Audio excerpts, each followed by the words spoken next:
Thank you, Claudia, and hi everyone. Can you hear me? Yep. Okay. So my favorite Canadian dead poet is Patrick O'Connell, who was born in Winnipeg. He completed a Bachelor of Arts degree in English from the University of Manitoba. His occupations included photographer, mental health worker, teacher, and jewelry maker.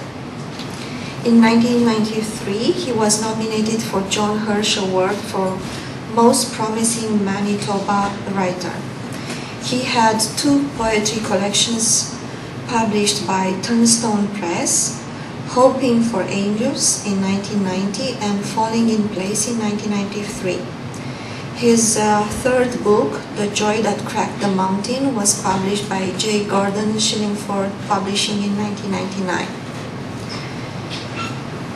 I have discovered him in CV2 magazine, and since then I've ordered his 2 of his books, and I've been carrying them in my purse for a long time.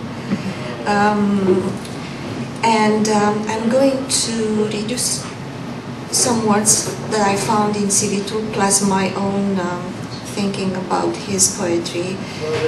Someone said that although he was a man of the skids, difficult to figure out, often needing something, in his poetry there is a sense of complete understanding. It gives the impression that he's aware of something beyond the usual. It encompasses a bit of everything: wisdom, insight, love, humor, passion.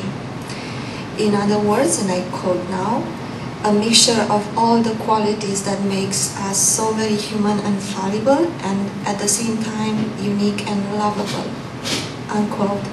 So this is what Larry Fisk said in June 2005 in memoriam for his deceased friend Patrick O'Connell. Someone else also said that his poetry is painfully simple. I agree with that, but my own impression is that at times it is also simply painful. So I will try to read a few poems from 2 of his books, the Joy That Cracked the Mountains and Falling in Place. His poems that I'm going to read tonight don't have titles, so I'll start with: like a monk without a cloister, or a lover with no arms, I bounced off the walls all night, while seagulls landed in the yard, not to mention the barnacles on my feet, or that beast I dragged up from the deep that is beating his wings in my hair. In a way, we are all on death row, and that is why we sing. Can you hear my aria in the alley? I who have nothing, yet everything, if you know what I mean. Oh, among the wounded, I am known as a beauty. So it's Oriental thinking and the sound of a chime. When some song I thought I'd never sing is filling up the lane, where I'm waving the bones on Paradise Street and have learned to kiss the dark.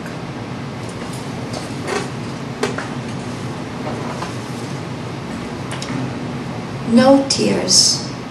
I keep waiting for the tears that must have dried out like a desert. That's it, the desert, where I am naked, nailed onto a black rock, spread-eagled, a nervous scorpion walking across my hairless chest.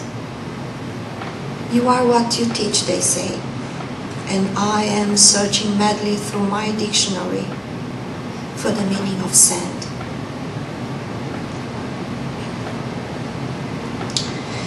Because beauty is always relevant, I am trying to sew this eagle on my coat, trying to let go of the room that somehow smells like Joss sticks. The tiny click the fridge makes when it kicks in. Here at the center of my own departure, where the crystal twilight tricks the glass. And I begin, stitch by stitch. For this is the time before the darkness ever was, and I forget how I came to be here, how I closed the eyes to see the light. I like that.